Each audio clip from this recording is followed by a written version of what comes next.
O Ciência Suja tem o selo da Rádio Guarda-Chuva. Jornalismo para quem gosta de ouvir.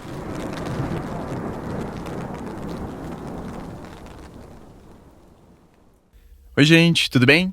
Estamos aqui com mais um MesaCast do Ciência Suja. Eu sou o Telro Preste, um dos criadores e apresentador do podcast, e hoje a gente vai falar de um tema muito bom, que é por que a gente cai tanto em desinformação em saúde. Eu, pelo menos, já caí várias vezes, então vamos derrubando esse mito de que pelo fato que a gente tá lidando com a área, a gente tá imune a esse problema. Tá nada. Pode até estar um pouco menos, imagino, mas acho que tá até de certa forma, né?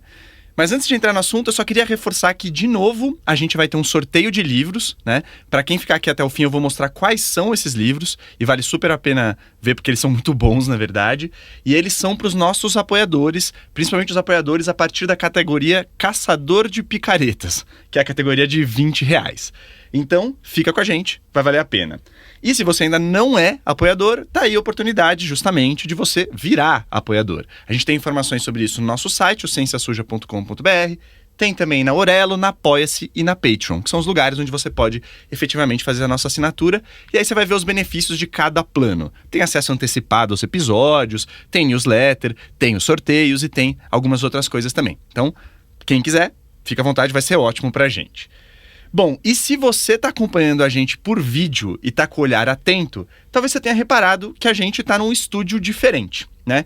A gente está aqui no estúdio Banca Podcast de São Paulo também, e eu queria muito agradecer a Luciana Onken, que lidera o estúdio aqui, pela acolhida. Obrigado, viu, Lu? E, aliás, além dela, também queria agradecer demais ao Benetiepo, que é responsável para você ouvir tudo limpinho aí. Eu estou impressionado com como eu estou ouvindo até o meu espirro aqui. Qualquer coisa que eu faço aqui eu ouço, gente. E também queria agradecer a Michele Neregato, que é responsável pelo vídeo. Obrigado, Michele. Obrigado, Benê.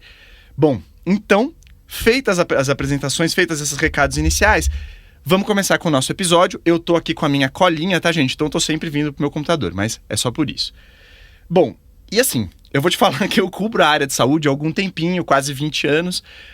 Tempo suficiente para dizer que eu vi bastante malandragem nessa área, viu? Então, assim, de suplemento que não ajuda em nada, de terapia alternativa que foi criada, sei lá, 50 anos atrás, mas o pessoal fala que é terapia milenar e tal, né? De protocolo para curar diabetes, que não tem cura, de anabolizante escondido em chip de beleza. Tem de tudo, gente. Mas vou te falar que eu fiquei surpreso quando o pessoal do NetLab, da Universidade Federal do Rio de Janeiro, me falou do tanto de anúncios potencialmente fraudulentos que eles encontraram como parte de um estudo que focou na Meta, ou especificamente Instagram e Facebook, portanto, né? Nessa empresa, nessa Big Tech, né? De abril até agora, foram cerca de 1 milhão de posts pagos, anúncios, né? Captados por uma ferramenta do NetLab que meio que faz uma varredura disso a partir de certos termos. Então 1 milhão de anúncios potencialmente fraudulentos nesse tempo, né? Menos de um ano. É tanta coisa que a equipe do NetLab precisou até de mais tempo para fazer análises para um estudo, né, que eles estão conduzindo. E aí, gente, uma coisa legal para quem já está acompanhando a gente nesses últimos episódios é que a gente tem uma parceria com o NetLab e vocês têm o privilégio de estar ouvindo um podcast que tem essa parceria, porque eles muito gentilmente apresentaram de forma inédita um relatório da primeira fase desse estudo, que olha basicamente para 6.579 peças publicitárias de 1.000 anunciantes diferentes. Porque às vezes é o mesmo anúncio, mas ele está em plataformas diferentes, ele vai para segmentos diferentes. Mas pensem que são mais ou menos 1.000 anúncios que estão com 6.579 peças, mais ou menos assim, né? E assim, com base nesse trabalho, nessa amostra, eles repararam que 76% efetivamente tinham desinformação em saúde. Então pensa, do universo todo, 76% estavam, vamos dizer, fraudulentos, né? E se isso valer para aquele 1 milhão que a gente falou, são pelo menos 760 mil anúncios com soluções falsas. Eu tinha falado menos de um ano, mas é em 7 meses, só no Facebook e no Instagram. Todos eles, aliás, dão dinheiro para quem? Para a Meta. Então, se tem quem está ganhando com todos esses anúncios, é a Meta. Né? Então, nesse episódio aqui, a gente vai falar bastante desse levantamento do NetLab e também a gente quer entender por que a saúde é tão visada, né? Quem está ganhando mais dinheiro com isso? Né? E é fácil cair em pseudociências em saúde, que nem eu acho que é, pelo menos, ou é só uma impressão minha? Bom, não sou eu que vou efetivamente ajudar vocês com essas respostas. A gente trouxe 2 convidados para falar isso para vocês. E eu queria começar apresentando o Paulo Bosch, que está aqui do meu lado. Ele é neurocientista, psicólogo e coordena o Laboratório de Neurociência Cognitiva e Social da Universidade Mackenzie. Ele também chefia o Instituto Nacional de Ciência e Tecnologia em Neurociência Social e Afetiva, que é o NCT-SANI. Como você está, Paulo? Obrigado, viu? Obrigado, Theo. Prazer estar com vocês. Obrigado pelo convite. Maravilha. E além do Paulo, a gente está também com a Nicole Sanchoteni. A Nicole é doutora em comunicação e coordenadora de projetos do NetLab. O NetLab faz parte da Escola de Comunicação da UFRJ, né, Nicole? Nicole, tudo bem aí? Já está traumatizada com o tanto de anúncio fraudulento que você teve que ver ultimamente? Olá, Theo, oi, Paulo, pessoal que está acompanhando a gente. Tudo bem? Na medida do possível, a gente às vezes brinca que a gente precisaria de um adicional de insalubridade para ver certas coisas que a gente tem que ver. Mas tá tudo bem, muito contente de estar aqui com vocês hoje. Boa, beleza. Acho que a Nicole depois vai falar, acho que tá rapidinho, do trabalho do pessoal dos anotadores, mas esses eu colocaria o adicional de insalubridade aí, mas ela pode depois contar como é. Agora, Paulo, antes da gente entrar né, no levantamento e discutir a partir dele também, eu queria justamente perguntar para você assim, a gente é mais suscetível a cair em fraudes, pseudociências, coisas do tipo, na área da saúde? Você acha que sim? Por quê? Então, a gente é muito propenso a cair em fraudes em geral. E existem vários mecanismos psicológicos por trás que a gente pode discutir ao longo dessa conversa, que são comuns, tanto se forem questões relacionadas à desinformação na saúde ou em outras áreas. Mas em saúde em particular, a saúde tem um apelo muito grande, porque boa parte da desinformação ela está mexendo com pessoas às vezes em situação de desespero, sem esperança, e o que se oferece são coisas milagrosas. Então pega num tópico relacionado à sobrevivência, né, das pessoas. Então dependendo do que a gente estiver falando, a gente está falando de sobrevida, né? Então um tratamento novo, você comentou para diabetes, né? Então as pessoas que têm diabetes e que não são poucas, imagina, de repente elas vem um anúncio falando sobre um novo medicamento ou uma nova meditação ou alguma manipulação quântica, essas coisas, bobagens todas que vão surgindo, isso mexe com expectativa, né? Então tem um peso grande. Os mecanismos por trás são os mesmos, a gente vai discutir acho que um pouco sobre isso, que dizem respeito a questões inclusive de identidade grupal, e a gente pode entrar um pouquinho nesse tópico. Mas em saúde tem um peso grande por conta desses elementos. Legal. Fala um pouco para mim dessa coisa da identidade, então por que isso é tão importante? Tá. Então, muito do que a gente vê em desinformação, tanto em saúde quanto entre outras áreas, olhando mais do ponto de vista psicológico, passa por algumas questões relacionadas aos grupos com os quais eu me filio, as pessoas com as quais eu compartilho alguns valores, algumas coisas, né? Então, muitas vezes a gente vai ver as pessoas acreditando em coisas porque pessoas que fazem parte de grupos similares ou do mesmo grupo promovem aquilo, então elas se identificam com aquilo. Então tem uma questão de pertencimento muito grande. Então se a gente for ver, por exemplo, pessoas que acreditam em terra plana, né? Então elas formaram um grupo, né? Então elas se encontraram, tá? A internet aproximou essas pessoas e elas formaram um grupo, elas acreditam muito nessas questões.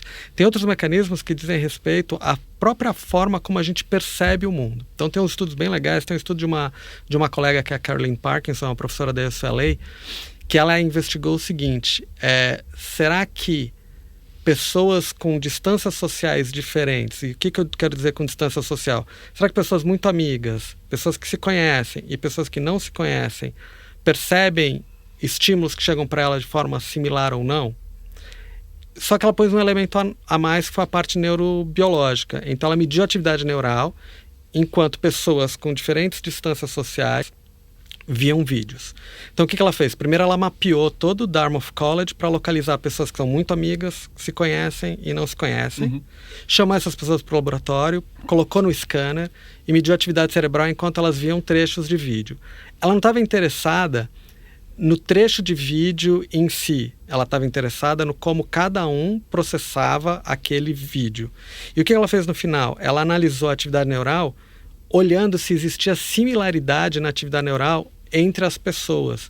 Basicamente a ideia é a seguinte, será que quanto mais próximo, mais eu percebo as coisas de uma forma parecida e por trás disso a gente tem atividade neural mais similar, e o que ela achou foi exatamente isso, o que traz um ponto de alerta bem importante, porque no final das contas, quanto mais próximo eu sou, mais eu percebo o mundo de uma forma parecida, quanto mais afastado eu sou, menos eu percebo de uma forma parecida, e por trás disso está uma similaridade na atividade neural. Então quando a gente diz, inclusive, como que eu faço para mudar as crenças que as pessoas têm sobre outros tópicos, se a gente estiver falando de grupos diferentes, a gente já tem que partir de uma premissa que, assim, elas já percebem um mundo diferente. Então não adianta simplesmente colocar fato na cara da pessoa, porque ela está percebendo aquele fato de uma outra forma. Perfeito. E acho que isso tem um pouco a ver até, né, Nicole, com a questão da hipersegmentação, né? Que imagino que é uma coisa que você nota bastante nesse estudo, que assim, né, não é que esses anúncios que vocês viram estão batendo na cara de todo usuário do Instagram e do Facebook, né? É justamente o fato de que ele vai para aquele grupo que tá mais suscetível a ele, ou que, pelo menos o pessoal que tá decidindo isso acha que é, né? Então acho que esse é o potencial de uma hipersegmentação. Me fala um pouco disso, mas me fala também, né, por que vocês decidiram fazer um trabalho que olha para desinformação em saúde com um olhar para esses anúncios? Pois é, então, eu acho que são pontos que se cruzam, assim, claro que o tema da desinformação em saúde já nos interessava antes, sempre, desde, talvez a gente possa dizer que a pandemia foi um catalisador disso, mas eu acho que nos últimos anos a gente desenvolveu uma série de estudos. E às vezes a gente não estava necessariamente olhando, buscando conteúdos sobre saúde, mas a gente estava olhando para outras coisas, procurando fraude, usando imagem de figuras religiosas, enfim. E a gente caía no tema da saúde. Era algo que aparecia de modo transversal às nossas pesquisas. E aí eu acho que tem um que me chama a atenção mais especificamente, que eu acho que tem tudo a ver com o que a gente estava falando há pouco, que foi um relatório que a gente desenvolveu em parceria com o Ministério das Mulheres sobre publicidade abusiva para mulheres nas plataformas digitais. E algo que chamou a atenção era que grande parte dos anúncios que a gente identificou eram falando sobre perda de peso, sobre rejuvenescimento, como diminuir rugas, como emagrecer muito fácil, muito rápido. Então, eu acho que o ponto talvez o pulo do gato, né, para entender como a publicidade é algo tão crítico e tão que merece mesmo uma atenção, né, nessas conversas que a gente tem. A publicidade nas redes sociais, elas têm esse aspecto de distribuir para o usuário certo, né? Então, ela não é como uma publicidade, vamos dizer, na televisão.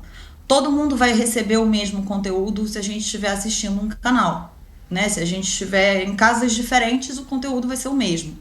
Agora, na rede social, a coisa acontece com uma sofisticação que não é nem próximo disso, né?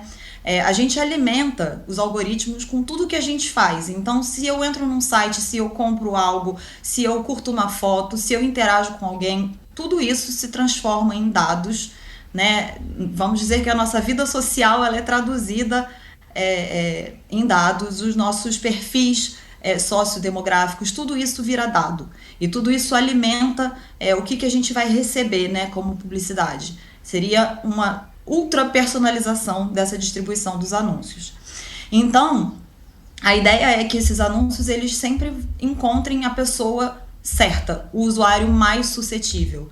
Então, não é por acaso que as mulheres recebem, por exemplo, conteúdos sobre perda de peso ou sobre rejuvenescimento. Então, acho que existe tanto uma questão, né, do perfil social e das expectativas sociais, enfim, de questões sociais maiores, quanto também de como esse usuário vai alimentando esses algoritmos. E aí eu acho que entra muito na questão do que o Paulo falou, né, de uma certa expectativa que a gente tem. Às vezes existe, sei lá, uma mulher que quer muito emagrecer e a plataforma vai entregar aquele anúncio com um produto que oferece uma suposta solução milagrosa que vai fazer um emagrecimento muito rápido ou algo muito, vamos dizer, simples, né? Uma aparência de simplicidade. Então, eu acho que a microsegmentação ela está no coração, talvez, da discussão para a gente entender como as pessoas recebem os anúncios nos quais elas vão acreditar ou com os quais elas vão engajar mais facilmente. Então, acho que Perfeito. tem tudo a ver com o que a gente estava falando. Pois é, e aí vocês resolveram se meter nesse mato aí, né, Nicole? E foram atrás. Conta um pouco do método. Eu sei que a gente ficou... Bom, pra quem não sabe, a gente ficou, gente, numa primeira rodada, a gente ficou mais de 1 hora conversando só sobre os métodos desse trabalho. Então a gente não vai ficar fazendo isso por 1 hora aqui. Mas, Nicole, se você quiser falar pra gente resumidamente, como que vocês conduziram esse trabalho, né? Que pé que ele tá agora? Então, a gente começou essa coleta em abril. A coleta, na verdade, ela é feita inicialmente com uma série de testes. A gente precisa usar a biblioteca de anúncios da Meta, que é uma ferramenta que tem uma série de limitações em relação à transparência, mas a gente ainda consegue tirar dados dela. Então, a gente fez uma série de testes com termos que talvez pudessem trazer resultados em relação a fraudes em saúde, testando doenças, testando termos que a gente encontrava em outros anúncios. No final a gente chegou a uma lista, não me lembro exatamente, mas acho que é algo em torno de 70 termos. E a gente implementou essa coleta e a gente começou a coletar em 2 de abril e deixamos a ferramenta rodando e vendo o que ia dar. 1 mês depois, então a gente chegou com o número de 169 mil anúncios, mais ou menos, um pouquinho mais de 169 mil, mas enfim, arredondando. E a gente falou, meu Deus, como que nós vamos analisar isso? Acho que um ponto que você trouxe antes, né, a gente não esperava encontrar tantos. A gente sabia que ia ter muito, mas a gente não sabia que ia ter tanto assim. Acho que superou todas as nossas expectativas em relação ao volume. E aí, assim, eu acho que a gente falou, bom, calma, o que a gente faz? Então, nós selecionamos 1.000 anúncios, foi uma espécie de sorteio, mas esse sorteio tinha algumas condições, na verdade. A gente não queria anúncios iguais e a gente não queria anúncios promovidos pelo mesmo anunciante. A ideia era que a gente tivesse uma diversidade de anúncios e diversidade de anunciante. E aí a gente começou a analisar esses 1.000 anúncios específicos, porque a gente, obviamente, não tem meios de olhar para 169 mil anúncios de uma hora para outra. Isso foi no começo de maio. Então, a nossa ideia era criar um protocolo, né, com algumas questões de elementos, de aspectos, para a gente entender, mapear esses anúncios, caracterizá-los, entender o que caracteriza o anúncio fraudulento, qual é a cara do anúncio fraudulento. Então nós temos uma galera assim, tocando essa pesquisa com a gente, estou aqui falando, mas tem muita gente por trás. Então nós criamos esse protocolo e temos vários assistentes que fizeram essa análise. A ideia era que os anúncios fossem analisados 3 vezes, para não ter empate, para a gente ter uma classificação redonda, né, em que tivesse sempre uma concordância elevada. E aí esses 1.000 anúncios, na verdade, a gente notou que eles reproduzidos várias vezes. E aí nós chegamos nesses 6.579, eu não me lembro agora exatamente, mas 6.500 arredondando. E aí a gente conseguiu tirar algumas estatísticas, alguns dados, alguns padrões a partir disso. Então esse relatório, assim, esse primeiro relatório, é um pouco em cima dessa base menor, né, que a gente tirou desses 169 mil anúncios. E desde então a gente continuou coletando. Então, atualmente a gente tem cerca de 1 milhão de anúncios. Mais para frente a gente vai fazer uma análise sistemática e uma análise usando ferramentas de inteligência artificial para, né, a gente conseguir mapear e ver o que é fraudulento ou não. Então, mais para frente teremos novos números, já um spoiler do que vem mais, né, mais no futuro. Mas o estudo atual, assim, que a gente mostrou para vocês, é com base nessa classificação, nessa análise sistemática dos 6.500 anúncios. Legal, eu acho que é interessante, né, um ponto, só que assim, esse número de 760 mil, né, esses números, o de 1 milhão que eu estava falando antes, eles referem ao que essa ferramenta foi capaz de pegar, né? Porque, assim, tem coisa que pode passar por baixo deste radar ainda, né? Porque era uma ferramenta ótima, mas que pega a partir de termos. Porque a Meta não oferece de maneira muito transparente esse tipo de coisa, né, Nicole? Então, o que a gente está falando... E o que a gente tá falando aqui, né, Nicole? Então, não é de, assim... A ideia não é mapear o número total. O número surpreende, óbvio. Mas o ponto, acho, a se ver... É quase que ver, assim, como que é a fórmula que o pessoal que faz anúncio fraudulento usa, né? E aí eu queria ver contigo, né? Que, assim, os pontos-chave disso, porque aí eu tô muito curioso para ver o que o Paulo vai achar de cada um desses elementos que vocês foram encontrando, né? Que são muito comuns a esses anúncios. Eu não sei se vocês chegaram num roadmap. Assim. Pois é, eu acho que é sempre importante marcar isso. A gente é um recorte, então o que a gente tem de anúncio que a gente coletou foi um retorno em relação aos termos que a gente buscou, enfim, certamente tem muito mais e a gente não consegue ver por questões, né, de transparência, de falta de transparência. É um mercado quase impossível, é muito grande. São milhares de anúncios. A Meta hoje tem uma receita de publicidade bilionária, em dólares, bilionária, é muito dinheiro. Então eu acho que mapear esse mercado é um desafio enorme.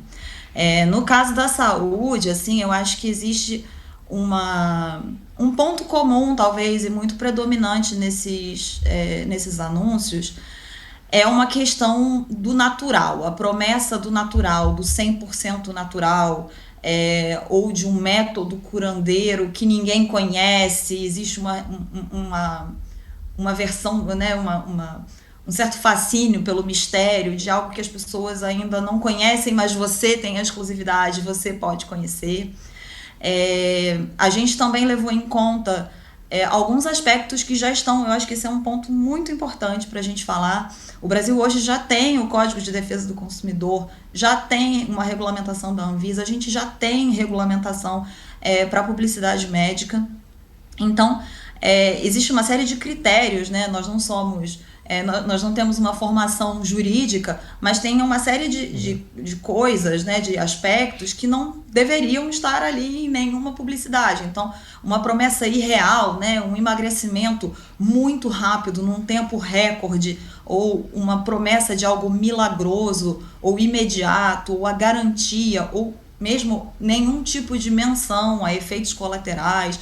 Tudo isso aparece nos anúncios, a gente levou em conta esses aspectos. Claro que a gente não está fazendo uma análise com esse background jurídico, né? Mas a gente está tentando olhar quais são, assim, os sinais de alerta e o que a gente notou. Então, esses são alguns pontos. Eu acho que outras questões que a gente chama atenção o uso de termos para apressar, para seduzir e para apressar, vamos dizer, financeiramente, né, os usuários. Então, a promessa de desconto imediato e as últimas unidades, compre agora, né, estratégias para apressar a compra.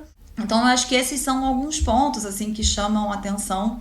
Eu acho que vale uma menção ao uso de celebridades, muitos casos com algum tipo de manipulação audiovisual ou, né, a produção completa de conteúdos gerados com inteligência artificial.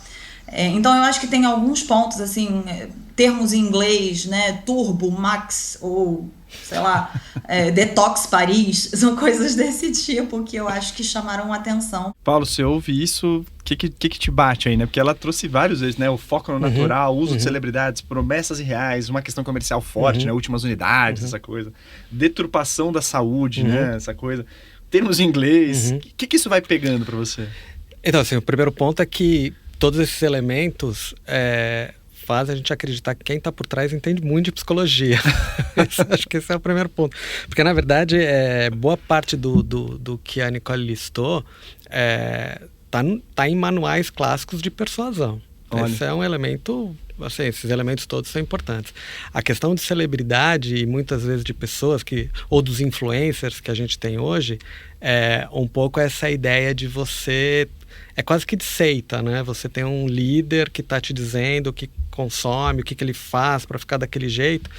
E isso é interessante do ponto de vista psicológico, porque você transfere para o outro a ideia de parar para pensar, será que isso funciona mesmo? Será que não funciona? Por isso que quase que de seita em algumas situações dessa, porque eu tenho uma pessoa que sei lá, aparentemente está com a saúde ótima, está com a pele linda, tem sucesso, ganha. É a mesma ideia dos coachings, né?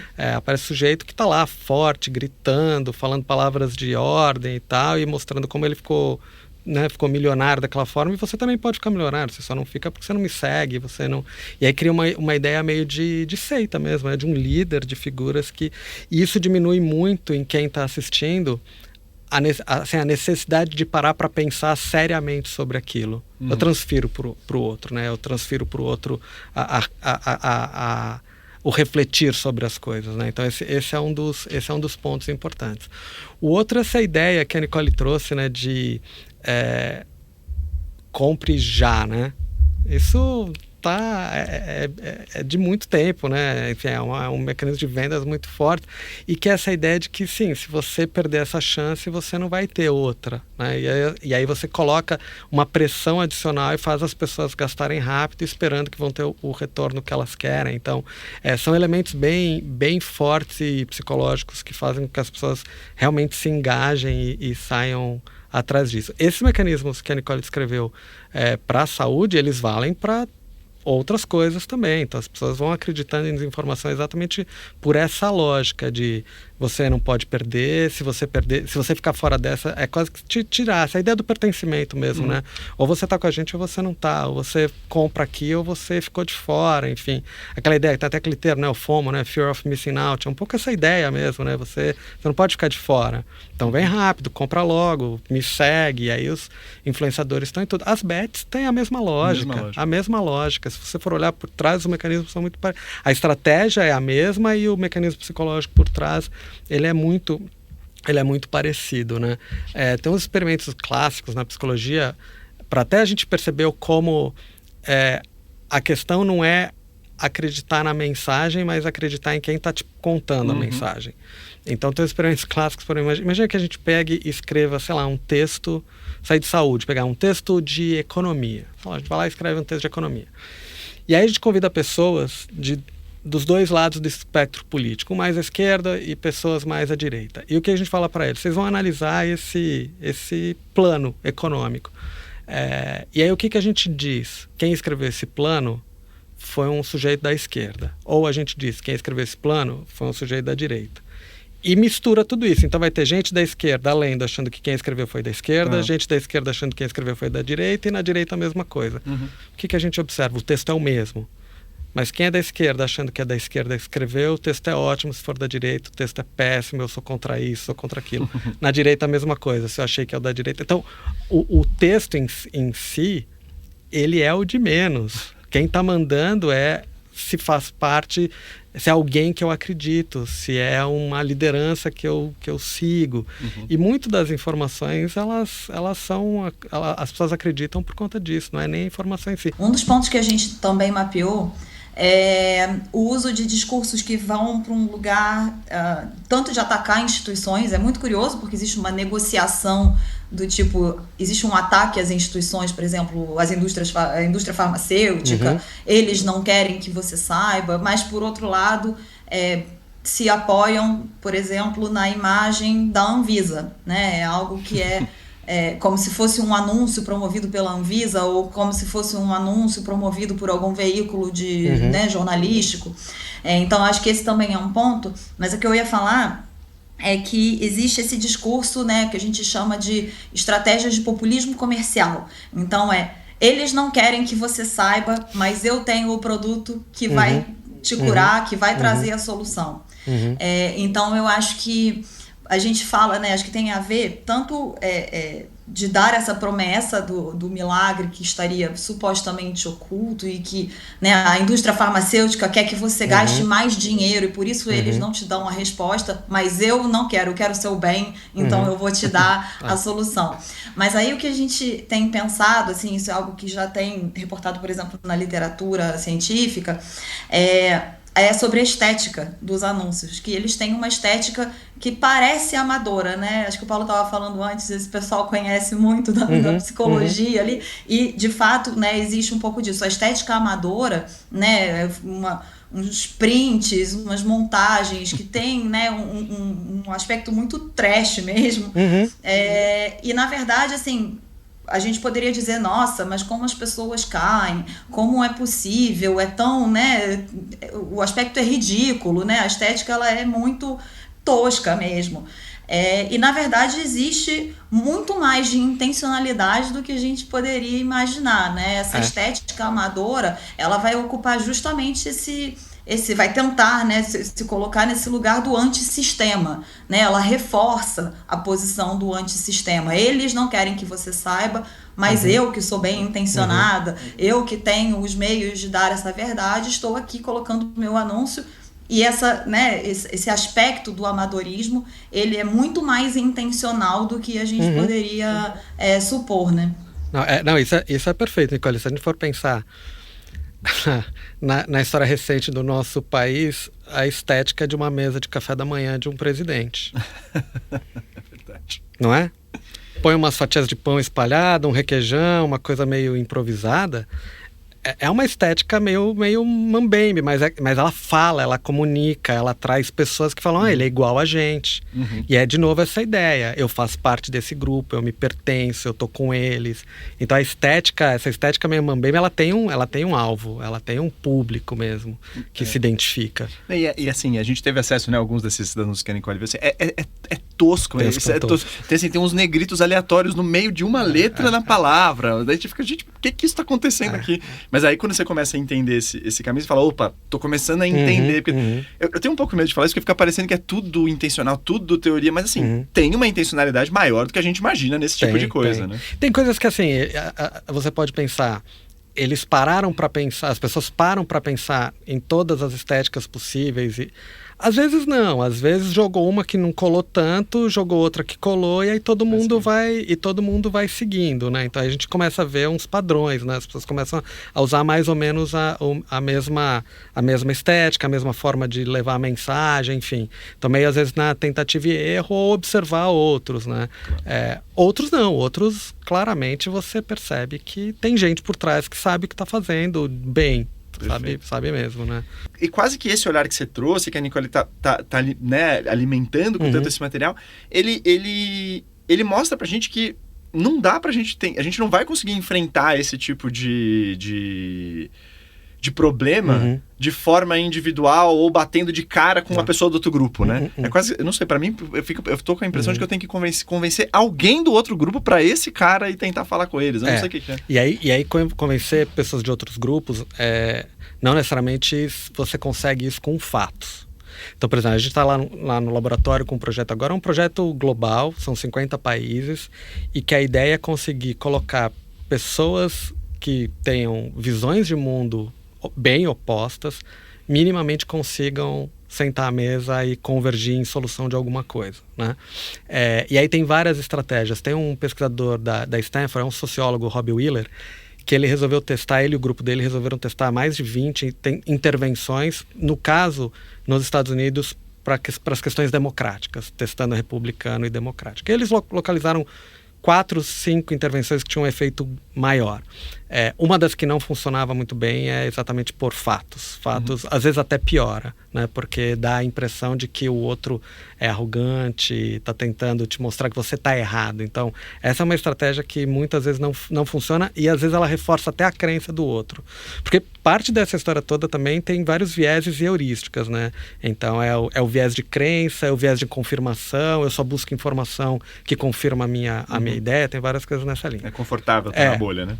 É bom estar na bolha. E estar na bolha e compartilhar a informação da bolha, tem um paper que saiu agora, 2025, do Jay Bavel e do William Brad, mostra que estar na bolha é confortável, te dá a sensação de pertencimento, e compartilhar as informações da bolha te dá uma ideia de que aumentou o seu status dentro do grupo. Então você passa a se sentir mais especial ainda. Então a Nicole estava falando, né, do sujeito falar assim, ninguém quer te contar isso, mas eu vou te contar. Isso faz com que você acredite que você é especial, né? Você foi digno de receber essa iluminação e essas informações e essa solução para o seu problema e tal. E aí no que você ganha esse status, você quer mais status, aí você compartilha mais, aí você vai entrando nessa bola de neve. E aí lá no Lab a gente está agora com esse experimento, são 50 países e a gente está testando 5 intervenções para exatamente tentar aproximar. Uma delas, e aí ela é bem curiosa, é uma tentativa de primeiro, antes das pessoas saberem quem é quem, elas compartilharem narrativas pessoais, fora dos tópicos polêmicos. Porque essa é uma ideia que faz com que a gente se identifique com o outro e diminua um pouco essa barreira, né? Então, aí depois você conta o tópico polêmico. Porque isso também é uma coisa que está muito problemático hoje. As pessoas acreditarem que a polarização é gigantesca, sendo que às vezes ela vem de poucas fontes, né? Por causa da desinformação, também vai mesmo nessa linha. Então a gente está testando várias estratégias para exatamente quebrar um pouco essa ideia de bolha. Uma delas são as narrativas pessoais, tentar, que aí é do ponto de vista individual. Mas isso resolve uma parte, mas é o que você falou, mas são questões muito amplas. Aí a questão realmente de regulamentação, porque no que você passa a ter uma empresa que ganha muito com esse tipo de anúncio, tem um conflito de interesse grande entre manter um ambiente saudável, que não fomenta as bolhas, versus ganhar dinheiro, né? Pois é, e não é pouco um pouco nisso, né, Nicole? Não é pouca coisa, isso que eu quis dizer. Eles vendem anúncios que vendem muitos anunciantes diferentes, e aí a gente vê, assim, vou simplificar aqui, mas você tem o picareta de pequeno porte, você tem o picareta de médio porte, e você tem o picareta de maior porte, né? O cara, sei lá, tem já uma fabriqueta maior, ele tá vendendo já bastante suplemento, por exemplo, que não funciona. Mas em todos esses anúncios, quem tá sempre levando para dentro é a empresa, é a Meta, né? E aí, Nicole, que eu queria ver contigo, assim, ela entende o que ela tá promovendo? É uma pergunta que eu já imagino a resposta que você vai dar, mas assim, e ela entende isso? Ela se coloca como corresponsável? Ela busca formas efetivas e estruturais de minimizar isso? Ou pelo contrário, ela justamente tá vendo que esse negócio é bom para ela e tá tentando manter isso? Se ela entende, eu não sei, mas que ela sabe que tem isso tudo rolando, essa quantidade de anúncios rolando, certamente ela sabe, porque ela ganha muito dinheiro com isso, né? Não só a Meta, como outras plataformas também, outras empresas de tecnologia, que não são somente de tecnologia, esse é um pouco o discurso que elas tentam promover. Então eu acho que, assim, se elas entendem que existem anúncios de saúde fraudulentos, certamente elas já sabem, porque a gente divulga bastante. Mas agora, se elas querem entender, se elas querem fazer algo a respeito disso, aí a gente já, né, passa para um outro problema, assim, uma outra questão. Os anúncios que a gente identifica, a gente mostrou para vocês, né, eles são anúncios com características bastante simples de serem identificadas, né? Hoje em dia, para alguém anunciar, por exemplo, na Meta, praticamente não existe nenhum controle, basta ter um cartão de crédito, não existe controle de quem anuncia. Qualquer pessoa pode anunciar, o que, por um lado, é um argumento comercial muito vantajoso para a empresa, né, para a plataforma, e muito vantajoso, obviamente, para os anunciantes que estão ali querendo promover fraudes, porque eles ficam no anonimato, a gente não tem como observá-los e saber quem eles são, quem está por trás desse anúncio, né? Às vezes está um anúncio com o nome Doutor Pedro, mas a gente sabe que é uma foto falsa, a gente sabe que é um nome falso, e a gente nunca vai conseguir identificar quem está por trás. Então, acho que, assim, a gente está falando de uma das empresas mais poderosas do mundo, economicamente, politicamente. São empresas que têm meios técnicos e econômicos de colocarem, de criarem e colocarem à disposição sistemas de transparência, de sistemas de checagem de quem são os anunciantes. E isso não é feito, né? No caso da transparência, é parcialmente feito. É feito, mas a gente está muito longe de atingir uma transparência ideal. Então é praticamente impossível a gente fiscalizar. Então o que a gente vê, por exemplo, é uma série de conteúdos irregulares que em muitos casos violam deliberadamente normas brasileiras, e a empresa ela se permite não moderar, não fazer nada a respeito e deixar esse conteúdo rolando. Em muitos casos até modera, mas às vezes a moderação ela chega muito tarde. Até a hora da moderação acontecer, um monte de gente já viu esse anúncio e a gente não vai conseguir nem imaginar os impactos, as consequências. Então, no final das contas, acaba sendo um negócio muito, muito lucrativo mesmo, né? Hoje a Meta, a receita fundamental de publicidade da Meta, ela vem da publicidade. São, sei lá, 98%, se eu não me engano, da receita do ano passado veio de publicidade. A gente está falando de centenas de bilhões de dólares, é muito dinheiro. E eu acho que o ponto e acho que isso você trouxe um pouco já até na sua fala, não é um grande anunciante gigantesco que está fazendo uma campanha enorme. São pequenos anunciantes, né, que juntos ali, de pouquinho em pouquinho, cada um faz uma campanha de R$100, R$200, campanhas menores, que vão fazer esse todo e essa máquina de publicidade que é esse modelo de negócios das plataformas. Mas assim, teve uma coisa do levantamento que eu também queria que você trouxesse, Nicole, pra gente, e aí eu ouvi um pouco do Paulo também sobre isso, que são a certa predileção por certas patologias, né, por certos problemas de saúde, né? Eles chegaram lá, Paulo, a categorizar, né, algumas coisas. Então eram uns 37 diferentes problemas, eles categorizaram em 9 categorias, e aí tem coisas que muito interessantes, assim, né? Então, assim, a primeira que você vê lá, assim, a que mais tem é impotência sexual, né? O negócio estourou. E aí depois tem muitas coisas de estilo de dia a dia, né, Nicole? Se puder dar uma olhada para revelar um pouco disso pra gente. Então, eu acho que a gente separou primeiro, a gente identificou nas nossas análises 37 problemas e doenças, enfim. E a gente agrupou em 9 categorias diferentes. E eu acho que tem 2 pontos que chamam bastante, 3, que chamam bastante atenção.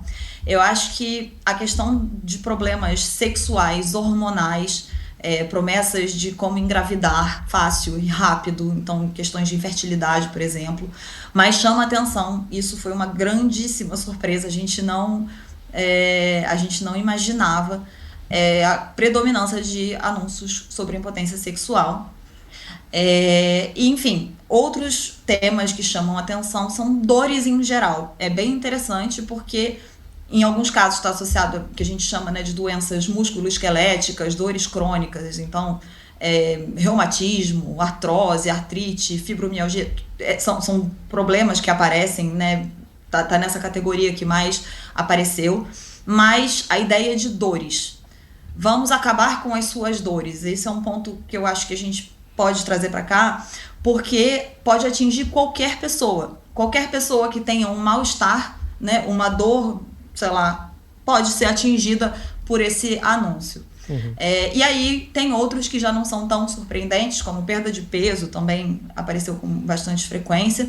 E aí eu acho que, né, como você falou, tem um vocabulário mesmo que é muito ligado ao cotidiano, né? A gente encontrou bastante, a gente nem sempre os anúncios estavam falando de patologias com os nomes técnicos, científicos, enfim, eles estavam falando com um vocabulário popular, né? Bico de papagaio, enfim, termos que são usados no cotidiano, né? A ideia é dialogar mesmo, criar uma identificação ali e tentar justamente atingir o público. Então, por isso essa ideia de dores em geral, né? Dores de maneira genérica, fim das suas dores.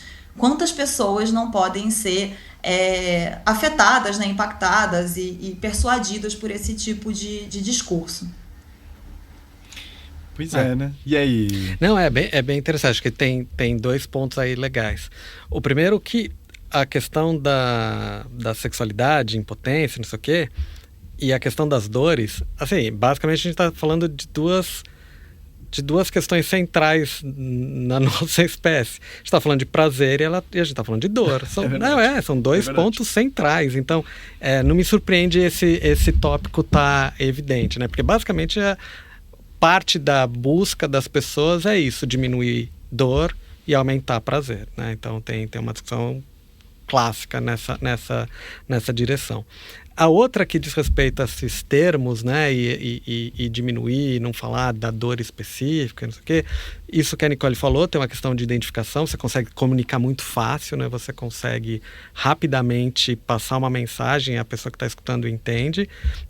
E a outra porque o contrário seria ruim. Imagina o seguinte, imagina na Covid eu tentar explicar com termos técnicos o que era o vírus, para convencer as pessoas de que elas deveriam se vacinar. Em contraposição, as pessoas simplesmente falam assim, esse vírus é uma invenção chinesa para acabar com a economia global. Acabou. Uma é fácil de entender, mesmo sendo completamente ilógica. A outra você vai gastar um tempão para explicar e você precisa que alguém pare para te escutar, né? Então, que é um problema que o professor tem muito, inclusive, muitas vezes. Porque é isso, você consegue passar uma mensagem rápida se você usar, às vezes, algumas linguagens que não são não necessariamente acuradas, mas as pessoas vão parar para ouvir, porque vai ser rápido, vai tocar direto o seu ponto, e ela é muito abrangente, né? Então ela dá conta de qualquer coisa. E o contrário é problemático, seria você parar para explicar para uma dor específica, para alguma coisa, enfim. Legal, entendi. E, gente, eu acho que... Vai lá, Nicole. Diga, Théo, foi mal. Não, é que eu acho que só tem um outro ponto, assim, que eu acho... Sim, eu sei que o tema ele é difícil, mas tem algumas coisas que são fascinantes. Eu acho que quando a gente está pesquisando, a gente acaba ficando fascinado com coisas que para uma pessoa normal estão muito longe. Não fascina tanto. Não, para uma pessoa que não está dentro não é menos fascinante. E aí, assim, eu acho muito interessante porque tem diversas doenças que tem, por exemplo, anúncios que são sobre dores, reumatismo ou sobre catarata, enfim, dependendo da doença, existe uma série de celebridades que vão ser usadas para fazer esse lugar da identificação, né? Então, por exemplo, temas que vão afetar mais pessoas mais velhas, né, mais idosas, vão usar celebridades mais velhas. Então, a gente viu, por exemplo, bastante a Suzana Vieira aparecer, o Pedro Bial aparecer, enfim, celebridades que são mais velhas. Até a Vera Fischer, né, Nicole? Vera Fischer também aparecia, exatamente, tem uma galera, assim, e em outros casos, assim, perda de peso, aí tem pessoas, celebridades que tiveram transformações radicais recentemente, a Juju Todinho, a Simone Mendes, enfim, então eu acho que esse é um ponto. No caso dos anúncios de impotência sexual, o mais predominante foi o Jair Bolsonaro, por exemplo, e eu acho que esse também é um dado interessante para a gente trazer. Eu acho que também vale sempre uma menção à presença massiva do Drauzio Varela. Eu acho que não é o primeiro, tá longe de ser o primeiro estudo que a gente faz e que a gente identifica milhares de anúncios usando a figura do Drauzio Varela, aprovando o produto, coisas assim. Então acho que entra um pouco no que o Paulo falou, né, de transferir um pouco esse lugar da decisão, né? Conheço o Drauzio Varela da televisão, então vou acreditar no que ele está dizendo. Exato. Então eu acho que tem alguns dados assim que dessa correspondência mesmo entre doenças e quem são as celebridades usadas para fazer essa persuasão, né? Esse convencimento dos usuários. Mas curioso o Drauzio conseguir fugir também, né? Ele, de certa forma, tá em diferentes espaços, né? Para ele estar em tanto anúncio diferente, né?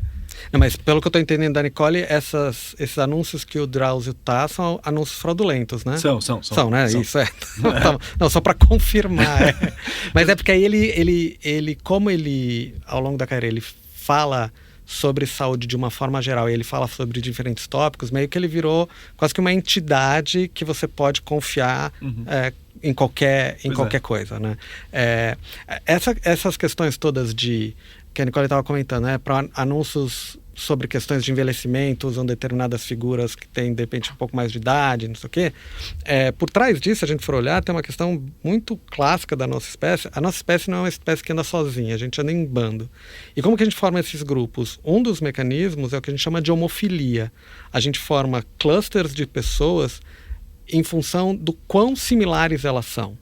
Então, quanto mais similar, mais eu me aproximo. Então, uma coisa bem boba. Imagina que você pega uma série de pessoas de idades variadas que não se conhecem e coloca num salão. Rapidamente você vai começar a ver os grupos se formando. Pessoas mais velhas, crianças, isso é muito natural. Então, usar dessas figuras e usar dessa questão facilita muito a identidade, né? Facilita muito isso. Essa outra questão, por exemplo, do caso do Drauzio, que aqui está sendo usado para o mal, né? Estão pegando uma figura... pode ser usado para o bem, que aí é outro lado da história, né? Então, por exemplo, a crise da ebola na África, boa parte da solução do problema foi quando perceberam que top-down não estava resolvendo. E aí começaram a buscar os líderes comunitários dos diferentes grupos, porque tinha muita crença, por exemplo, misturada com questões religiosas, com questões de repente, tem uma entidade, né? Tinha uma série de misturas ali no caso da doença. E aí, de repente, localizaram líderes comunitários que tinham, então, ascensão, né? As pessoas acreditavam, elas levavam eles a sério, elas escutaram. E aí que você começa a ver uma mudança de comportamento em relação à doença, né? Então pode ser usado para o bem e para o mal, que essa questão da identidade ela pode ter esses dois caminhos, né? E inclusive tem cases de sucesso com vacinação nisso, né? Uhum. Você vai justamente em líderes religiosos de clusters que são menos afetos à vacinação, convence eles passam a mensagem, e isso é extremamente... Isso tem um efeito pesado, porque de novo, você está jogando, eu acredito nele, eu confio nele, o que ele está me falando, eu vou seguir, enfim, e eu quero fazer parte disso, né? Eu não quero virar ovelha negra. Pois é. Bom, gente, a gente está indo pro fim do episódio, então a gente sempre faz aquelas perguntas fáceis no fim, e a dessa é como que a gente resolve esse chabu? Paulo, quando você olha para pro campo de pesquisa que você atua, qual é o vislumbre de otimismo que a gente pode dar para essas pessoas no meio desse mar de pessimismo que às vezes vem? Eu tenho uma visão relativamente otimista sobre as coisas, mas não é fácil. Nesse caso, por exemplo, que a gente está discutindo de desinformação em saúde, eu acho que parte do problema passa realmente por regulamentação. Não dá pra gente fugir disso. Não né? tem como fugir disso, porque não dá para você delegar para a pessoa que está recebendo a informação para ela filtrar, porque na verdade a informação que já está chegando é feita de uma forma para ela não filtrar. Você já está colocando ele dentro de uma bolha que ele vai acreditar que aquilo é verdade e ele vai seguir. Então, assim, sem regulamentação eu acho muito difícil, porque é brigar contra megas empresas gigantes, máquinas e tal, e a gente ali, né, tentando isso. Essa é uma coisa. A outra, agora pensando no nível mais o que as pessoas podem tentar fazer e são coisas que a gente estuda no laboratório, como você conversa com as outras pessoas sobre isso. Então alguém chega para você e fala assim sobre vacina, que não acredita em vacina e não sei o quê. Não adianta você querer dar uma aula. Então uma das coisas que a gente vem testando se você conseguir se colocar primeiro numa posição em que você escuta o que a pessoa tem a dizer, aceita o que ela está dizendo, e aí começa a tentar conversar, aí tem uma chance maior de mudança. Então, aí a gente está falando agora numa outra esfera, mas é uma esfera menor, é uma esfera individual, né? Perfeito. E que precisa ter preparo, enfim. Mas ainda assim é um dever de casa para a gente É um dever de pensar, casa, né? é um dever de casa, que vai valer a pena para desinformação em saúde, mudanças climáticas, para uma série de tópicos muito sérios atuais, que a gente precisa de alguma forma fazer alguma coisa. Né? Porque acho que um problema desses mitos que você falou é que a gente fica vendo essa outra pessoa como um monstro, basicamente, não como uma pessoa que está ali, que às vezes tem até preocupações muito próximas, mas o caminho dela é inverso do seu, né? Então, eu quero cuidar da minha filha, às vezes ele quer cuidar da filha dele. Isso. Porém, para ele, dar vacina não é cuidar da filha dele. Para mim, tentar achar esses pontos comuns é um caminho que você evolui. É exatamente fundamental. Isso, e não olhar para o outro como vilão. Porque essa é uma coisa muito rápida. Tanto que muito das informações e desinformações que circulam com maior velocidade são exatamente aquelas que, inclusive, incluem conotação moral e emocional. Então, essas pólvora, elas vão muito rápido, porque você fortalece essa ideia de que você está certo, você faz parte de um grupo especial e o outro grupo é uma decadência total, enfim. Então, para conseguir conversar, tem que baixar um pouco a guarda, tem que aceitar o que o outro está falando, tem que conseguir escutar o que o outro está falando, sem sair criticando, sem sair querendo dar uma aula, enfim. Todo mundo tem que baixar um pouco a... Até para pensar na perspectiva de que você pode estar nesse caso enganado. Você pode ser o enganado, exatamente. Perfeito. E você falou antes, né, Paulo, também tem essa coisa do pessimismo, que assim, não tem um lugar mais confortável, mais inerte do que esse pessimismo atroz, né? Porque você não faz nada, né? O mundo já acabou mesmo, pra que eu vou fazer? Vou ficar aqui no meu videogame fechado, nada contra o videogame, porém, né? Ninguém recicla o lixo, por que eu vou reciclar? Ninguém ajuda, por que eu vou ajudar? E não é exatamente por aí, não vai funcionar desse jeito. Inclusive, né? na forma que a gente tenta batalhar para melhorar questões estruturais. Exatamente. E aí, Nicole, queria ouvir de você, né? Dessa pergunta fácil também que a gente fez. Como que a gente começa a sair desse buraco que você tem mostrado aí em diferentes pesquisas, não é nem só nessa, né? Esse que é o problema. Pois é. Eu acho que tem, assim, obviamente a responsabilidade não deveria ser do consumidor.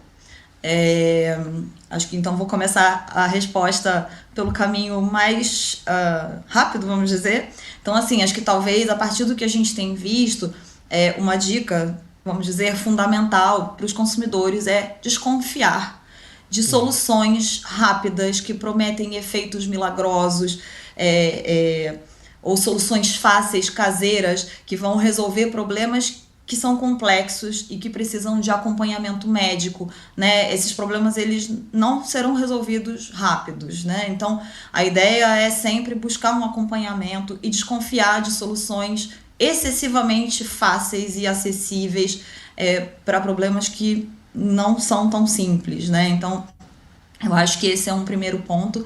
E se não, acho que o meu caminho de resposta ele vai também na mesma direção que o Paulo estava falando, né? A gente precisa de regulamentação, primeiro, não só de fazer uma regulamentação em que as plataformas sejam responsabilizadas pelo que elas estão recomendando, selecionando, fazendo a curadoria, né? Elas têm uma responsabilidade, elas não são apenas empresas de tecnologia, né? Como meras prestadoras de serviço. Elas estão lucrando com isso, elas ganham, né, uma parcela bastante importante disso. Elas estão expondo os usuários, né, que estão ali usando os serviços delas a esse tipo de conteúdo irregular, nocivo. Então, eu acho que hoje o Brasil já tem, né, uma regulamentação falando sobre publicidade em saúde. Isso já o consumidor já tem um código, né, que é feito para protegê-lo. Então, por um lado, a gente precisa criar, né, reforçar a transparência, né? Acho que a transparência é o ponto central das nossas pesquisas. A gente precisa de transparência porque a transparência é o único meio da gente garantir que as normas vão ser aplicadas. Então, por um lado, a gente precisa, né, de regulamentações que coloquem as plataformas nesse lugar de responsáveis também pelo que elas estão promovendo. Elas são parcialmente responsáveis por aquilo, né? Elas estão facilitando que esses conteúdos cheguem a mais pessoas e que sejam mais visíveis e que atinjam públicos mais específicos e mais suscetíveis.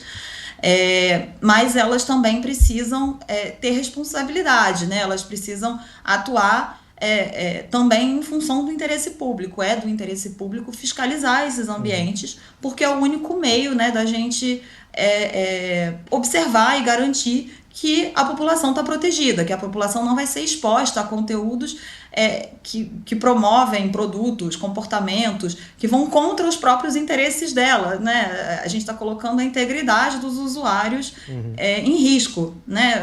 A pessoa, às vezes, ela está fazendo um tratamento milagroso, muito, né, entre aspas, milagroso, e na verdade ela poderia estar indo num médico e fazer um acompanhamento médico profissional e validado, respaldado por conhecimento científico, e ele está ali fazendo um tratamento que ninguém conhece, que não tem nenhum... Então, em muitos casos, impede, né, afasta as pessoas de um acompanhamento profissional sério e qualificado, e em outros casos pode mesmo ter efeitos sérios para as pessoas. Então, né, consequências, efeitos colaterais, atrasos em diagnósticos e tratamentos de doenças que precisam de acompanhamento e que precisam de tratamento baseado em conhecimento científico, né? Então, eu acho que, por um lado, uma maior robustez em termos de regulamentação nos ambientes digitais e, ao mesmo tempo, uma maior transparência, porque sem transparência a gente não tem como garantir que nenhum tipo de regulamentação funcione. Acho que o meio da transparência ele é transversal a tudo. É a única forma que a gente pode ter, assim, de observar e de garantir que as pessoas estão seguras nesses ambientes. Perfeito. E o que é triste é que a pessoa, quando dá errado esse tratamento, aí ela cai no silêncio, né? A gente não fica muitas vezes sabendo o que aconteceu de errado. A gente só sabe na hora que ela tá... Oba, tô tomando aqui esse novo remédio. Na hora que a coisa vai pro errado, elas somem ou infelizmente morrem e a gente não sabe, né? Mas, gente, Nicole, queria agradecer demais, viu, por você estar aqui de novo com a gente. Obrigado mesmo.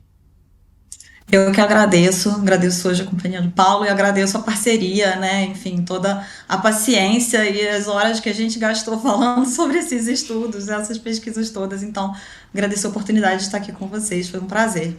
Não, imagina, eu que agradeço de aprender isso e ter todos esses conteúdos, tá bom demais, cara. Paulo, obrigado de verdade, viu? Não, imagina, eu que agradeço o convite, um prazer estar aqui junto com a Nicole. Aprendi um monte, imagina, um trabalho super relevante que eles fazem, enfim, foi um prazerzão estar com vocês. O seu também. Brigadão, Paulo. Bom, gente, só pra vocês saberem, esse estudo da Nicole, que ela tá trazendo assim, vai render bastante coisa no Ciência Suja. Em dezembro a gente vai ter um episódio narrativo que vai aprofundar esse trabalho. E no meio tempo vai ter bastante conteúdo especial da COP agora que, né, vai pegar. E, bom, para quem ficou aqui com a gente, queria mostrar rapidamente para vocês a questão dos nossos livros, dos livros sorteados, né? Vamos conhecer os livros que serão sorteados. E eles são do Luiz Marques. O Luiz Marques, ele é um historiador e é um estudioso da emergência climática também, né? Ele tem vários livros instigantes nessa linha. No último MesaCast, inclusive, a gente sorteou um livro dele que é o Ecocídio, né? E aqui eu vou mostrar outros dois para vocês. A gente tem este aqui, que é o Decênio Decisivo, né? E ele mostra mais ou menos, né, como essa década que a gente está aqui é valiosa demais para a gente evitar um futuro meio distópico se a gente está pensando em clima. E isso a partir do que a gente viveu no passado, né? Esse é um livro bem interessante mesmo. E tem um outro dele, porque ele é um produtor de livros profícuo, inclusive. Não são pequenos, gente. Olha isso aqui, por exemplo. Mas esse livro aqui é o Capitalismo e Colapso Ambiental. Porque ele alerta justamente para a necessidade de a gente repensar a nossa organização social, nossa estrutura econômica mesmo, para a gente amenizar a destruição ao meio ambiente, né? É menos, né? Claro, é muito importante a gente jogar o nosso próprio lixo no lixo, mas a gente precisa pensar nas nossas estruturas que fazem a gente pensar por que tem tanto lixo, por exemplo, hoje em dia. Então, é isso. Para quem é nosso apoiador, vai poder ter acesso a esse sorteio. Esse sorteio vai ser feito na sexta-feira, ou seja, amanhã, e na segunda, provavelmente a gente revela, né, os ganhadores para vocês, e aí eu já vou no correio mandar pros ganhadores, tá bom, gente? No mais, vou aqui passar os créditos, né? A produção desse episódio foi feita por mim, Telro Preste, e pelo Pedro Belo, que tá aqui nos bastidores. A apresentação é minha.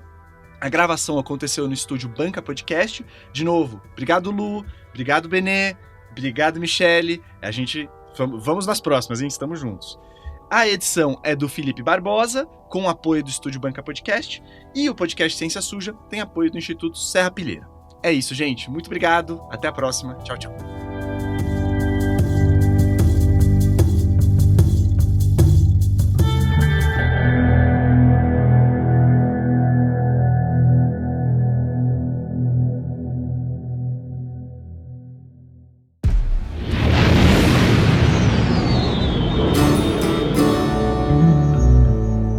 Nave Reportagens.